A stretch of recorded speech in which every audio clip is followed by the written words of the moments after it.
Well, howdy, my friends, and how goes it, everyone? Let's flip that over the top there. It was the strap to my camera. You know, I tried to figure out how to start a video like this. I was, over the last couple days, going to make one, and I would set the camera up. I think I killed 2 camera batteries just having it set up to make a video, and I never did. I thought, what's holding me back? Over the last 10 years on YouTube, I've made videos almost every single day. And all of a sudden, when the shit hits the fan, and I'm actually have more time to sit and think about things and collaborate, it makes me actually less interested in making videos. Probably because the situation at hand, it feels like it's so much more interesting than I could probably or possibly provide a narrative for. To reiterate or to redefine that, I figure nothing I have to say can really explain or define or even begin to touch the situation at hand, because I don't have enough information yet to build a case for this current situation. Anyway, to go on and on, you know, I made a video about a year ago. It's funny because I thought about this earlier. I'm probably going to do one in a couple days on 420. I made a video a year ago called Check Out This Joint. And it was this particular joint right here, which is wrapped in hash. And this video isn't about cannabis or anything like that. I just wanted to bring this up because I thought, you know, here we are in America, able to access pot shops. People are complaining about not being able to access ammunition or weapons. You've heard all these discussions about how Americans complaining about certain stores being closed, protesting, and whatnot. And then I think about the poorest countries who are just starting to face the biggest brunt. Let me put it this way. In America, we have seen... we have a lot of flights in and out. We have a lot of business going on in transactions. So in some of the more isolated areas in the world, this virus will hit them a little bit later. And because of that, we will have already been over maybe our peak. Maybe we will be back to business as usual, whatever that is. But the poorest countries will suffer the most losses from this. And it's kind of an out of sight, out of mind thing. But you know, I have a lot to talk about, and I apologize in advance if I tend to go off subject or go from subject to subject, idea to idea, because there are a lot of things on my mind, as probably are on many of your minds. Speaking of minds, our state of mind, or rather our mentality, can be highly affected by situations like this. I mean, I've had some discussions with people, some heated debates, not heated debates, but I would say just arguments with subscribers on various videos and subjects, not just the ones I've made lately, but older videos. It seems that people are on a hair trigger right now. That people are looking to respond to things in a negative way because they're frustrated. And I totally understand that. You know, our routines are part of our lives. And we are fragile. Even the tough guys out there. I don't care if you are a shit kicker wearing a cowboy hat and you've faced all the brutality you can in your life, or you've been abused, or you've been through a war zone. We're all fragile in our own way. And it takes a moment like this in history. And I don't want to focus on the virus, but it's a major component of what's going on right now. So how can you not talk about it?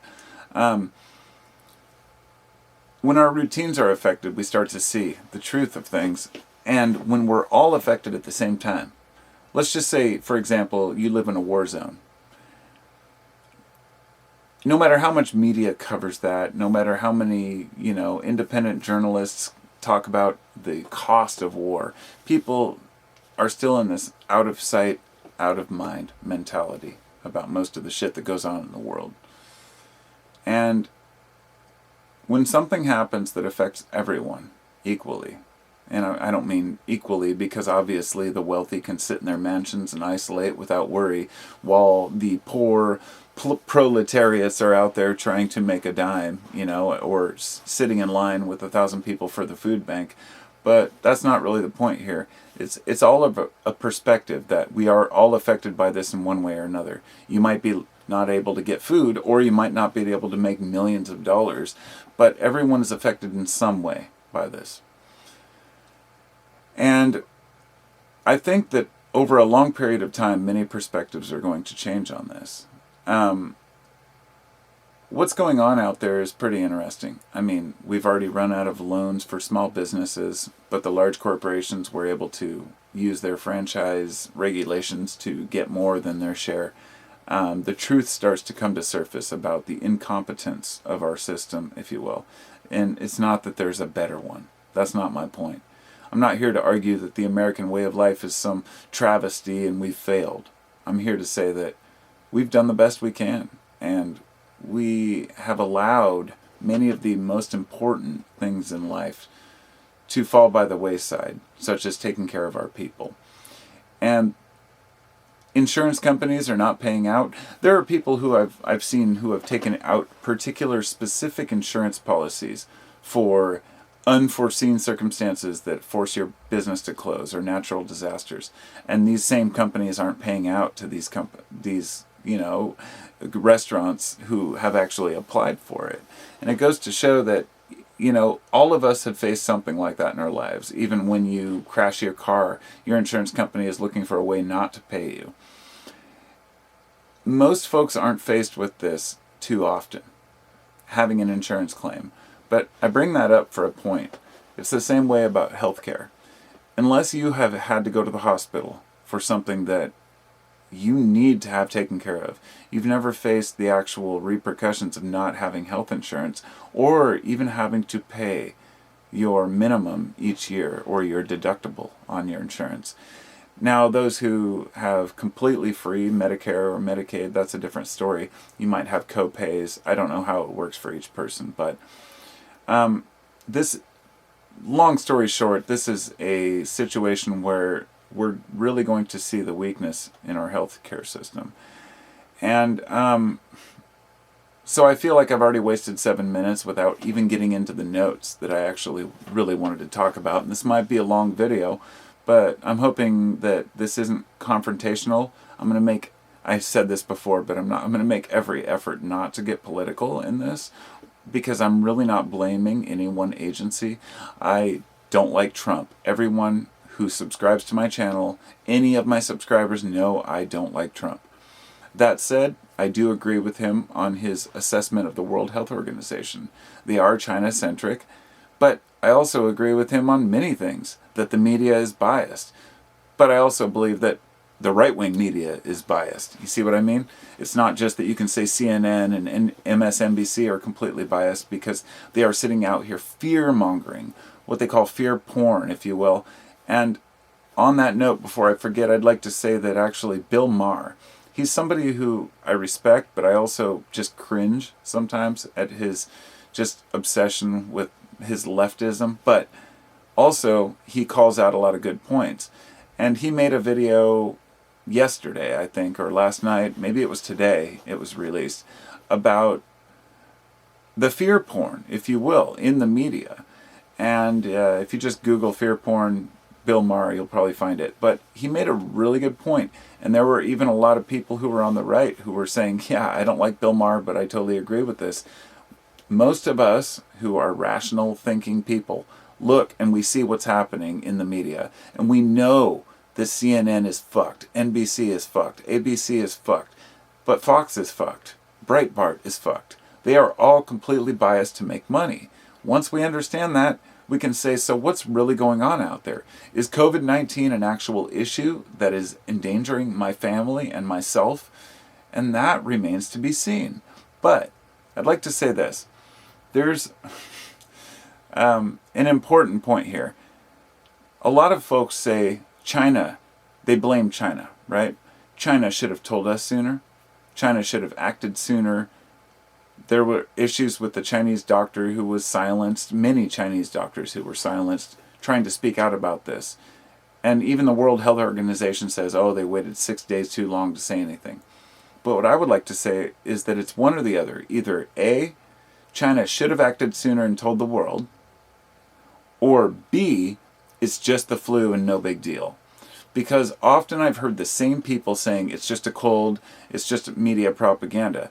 But then they also say, oh, China should have told us sooner. I say, well, how is this possible that China needed to tell us about just the flu? I think there is a serious cognitive dissonance going on in the world with all of us. On one hand, we know that it's probably just another virus. It's going to kill a lot of people and we're going to move forward. We're going to get past this, right? There's another side that says we can save a lot of lives. And then there are people who are angry as hell because they figure this is infringing on their freedoms. They want to be able to get back to work. Not understanding that collecting unemployment for a few months or getting a government check is nothing in the long term compared to the damage that could be done if we kill a few, even a couple of million Americans, right? So what we've done has actually eased the curve. We've slowed it. And now people are becoming antsy. They're becoming less likely to want to follow rules. And we're saying, well, social distancing worked, and it did. So we're going to go back to business as usual. But what I really wanted to say was that COVID is looked upon in the only lens that we have as people, as Americans, which is it's a war. And I want that to really sink in. We look at everything as an enemy or a war or something to be beaten. I've said this before. I'm reading this book right now and I'm almost done with it. It's called Spillover and it's about viruses. I'm on page like 400, I think, but there's only about 70 pages left and they're all about AIDS, which is a fascinating subject that's already been touched upon. But the information in this book about viruses in general and SARS and the fear of a future outbreak, it really lends some credibility to many of the virologists and epidemiologists who are out there telling you, hey, if we do A, we can ease the damage to our economy more than if we just go out and ignore it. Now, a few weeks ago I talked about this. I said, if people aren't following some sort of a guideline or at least being responsible, then it's going to cause more problems in certain areas. And sure enough, I'm not saying that I'm happy I'm right about this because it is really irrelevant. Florida, Louisiana, certain areas, the traditional or Hasidic Jewish community, who I remember reading an article a month where they said, our churches aren't going to abide by this, God will protect us, we're going to do what we do, and they continue to have gatherings. And now that population has one of the biggest outbreaks. And so the question becomes, do we allow people to just do what they want to do and go back to work? Or do we make a law or regulation that says, no, we have to close businesses for a while? And I'm still trying to figure this out, and I think a lot of you are too. As much as we want to argue about it, if you really look at the numbers, you can see that in areas where they have ignored all regulations, they're having huge outbreaks. And let me just say this. I know a lot of folks will say, well, people will die anyway, it's just part of life. Instead of looking at it as people dying, look at the healthcare industry. Listen to the doctors. A lot of folks have told me, oh, you just listen to the mainstream media. I don't. I listen to the doctors, and the doctors around the world have said this is a horrible experience. Many nurses have left. There were a group of like a dozen nurses who refused to come to work because they didn't have the proper gear. I'm not blaming anyone for that. I'm saying this is a reality. There are huge amounts of people who are sick and people who are afraid to take care of them because it is so virulent, and others who are ignoring it completely and saying, I don't care if I get no COVID. I heard a kid in line saying that at 7-Eleven last week, and it was just like, that's fine.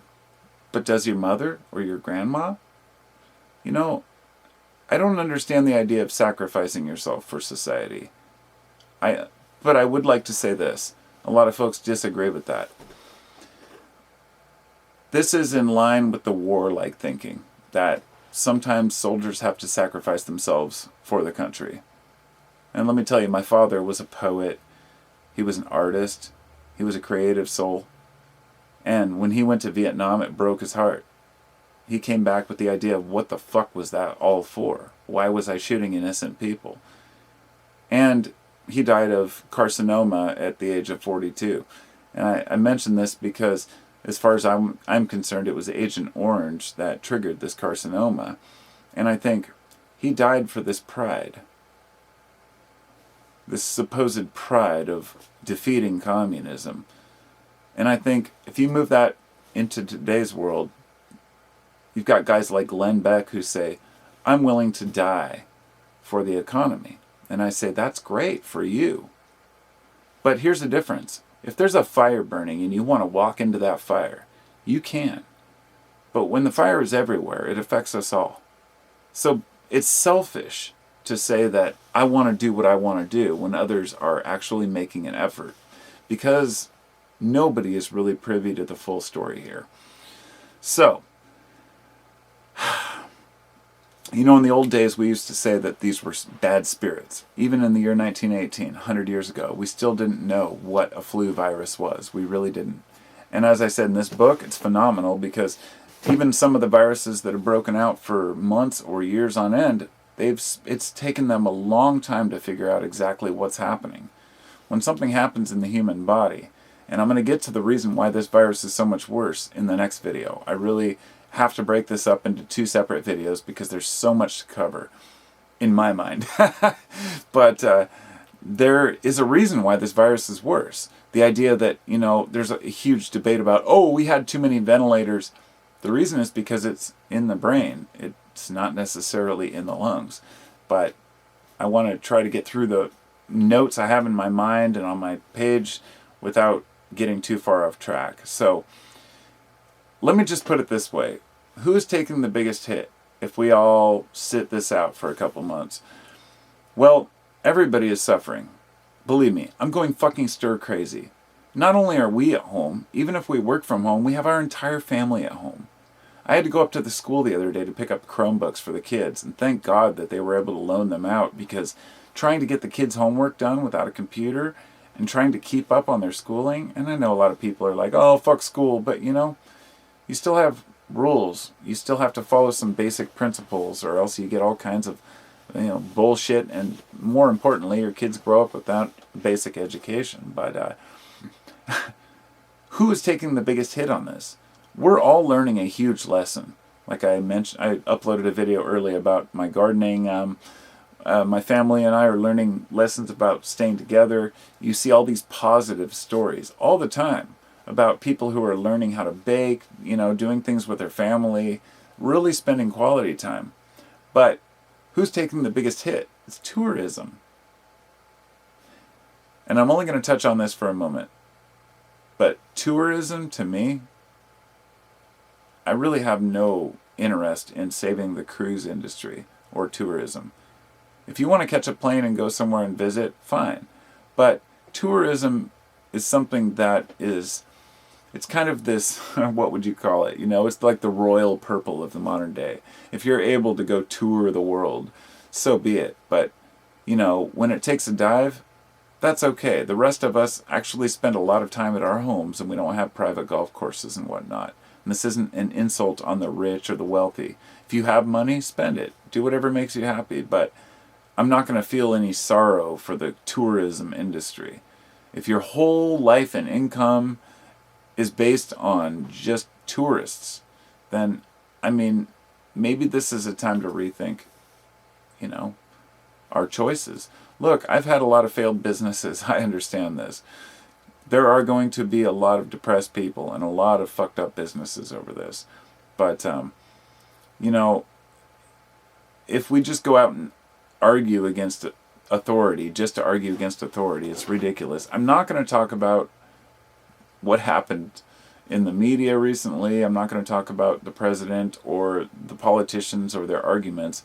There's a lot going on out there, and it's not worth discussing, really, because it comes down to you and me. We're people. You know, look me in the eye. What really matters? You know, ask yourself that question. What have you done with your time?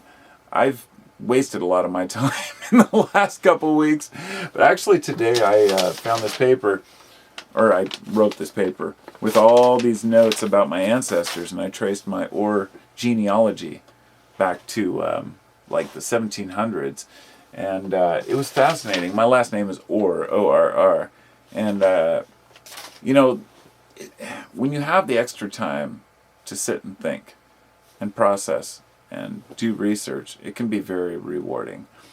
But anyhow, back to the rebelling thing. A lot of people think rebelling is awesome. One senator or congressman earlier tweeted that people standing up against the tyranny of social distancing or the tyranny of lockdown are akin to Rosa Parks. And just let that sink in for a minute. I don't just hear this in the media. I read these tweets. I look at these things. I follow to watch what's happening and what people are saying. And this guy who said that, you know, I just say rebelling isn't always heroic. Sometimes it's ignorant. But comparing yourself to Rosa Parks because you're defying social distancing orders, I don't think that's helping anyone. I really don't. You know, right now, there are a lot of people saying, well, people don't have enough food. They won't be able to eat. You know, not just the long lines at the food bank, but KGW here in Portland is the local news station. And I watched this video yesterday of them coming in with 20,000 gallons of beer and dumping it into the waste treatment plant. And several thousand gallons, I think it was 20,000 gallons of milk as well. And they were talking about, in order to keep the market afloat and to get rid of all this excess food, we have to dump it down the drain because nobody's buying it.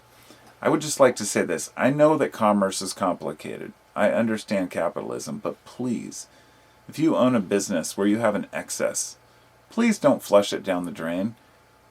Bottle it up and give it to people. There is no liability if you give money to the food bank or give money to people or food to people who need it. And I know a lot of businesses say, well, we can't give our food because it might spoil and we get sued. No, that's not true. Actually, there are laws in a lot of places. And I just want to see people take care of each other. So this is part 1 of my video. As soon as I get into part 2, it's going to get into getting our lives back, all these other aspects. And thanks for listening. You know I know I ramble a lot, but these are all things I really had on my mind and wanted to talk about. So part 2 on the way.